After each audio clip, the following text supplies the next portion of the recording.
देवशयनी एकादशी की व्रत कथा।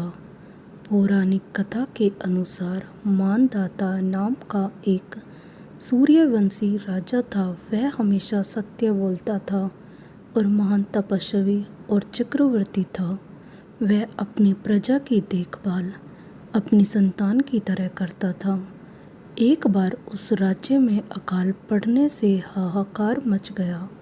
राजा को प्रजा की चिंता सताने लगी। लोग राजा से अपने कष्ट बताने लगे। इससे राजा बहुत परेशान हुआ और इस समस्या का समाधान निकालने के लिए राजा मानधाता भगवान की पूजा कर कुछ विशिष्ट व्यक्तियों को साथ लेकर वन को चल दिए। वन में वे ब्रह्मा जी के मानस पुत्र अंगिरा ऋषि के आश्रम पर पहुंच गए। वहां राजा ने अंगिरा ऋषि से कहा कि मेरे राज्य में 3 वर्ष से वर्षा नहीं हो रही है। इससे अकाल पड़ गया है और प्रजा कष्ट भोग रही है। राजा ने यह भी कहा कि शास्त्रों में लिखा है कि राजा के पापों के प्रभाव से ही प्रजा को कष्ट मिलता है। राजा ने कहा कि मैं तो धर्म अनुसार राज्य करता हूँ, फिर यह अकाल कैसे पड़ गया? आप कृपा कर मेरी इस समस्या का समाधान करिए। इस पर अंगिरा ऋषि बोले, इस युग में केवल ब्राह्मणों को ही तप करने वेद पढ़ने का अधिकार है, लेकिन राजा आपके राज्य में एक शूद्र तप कर रहा है।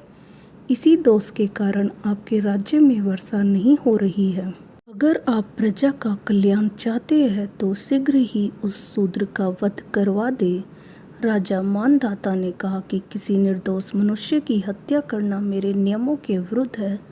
आप और कोई दूसरा उपाय बताएं। ऋषि ने राजा से आषाढ़ माह के शुक्ल पक्ष की देवशयनी नाम की एकादशी का विधान पूर्वक व्रत करने को कहा।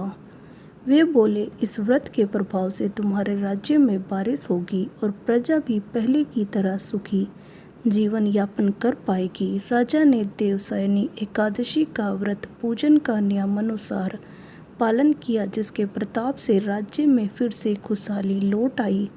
कहते हैं कि मोक्ष की इच्छा रखने वाले मनुष्य को इस एकादशी का व्रत करना चाहिए।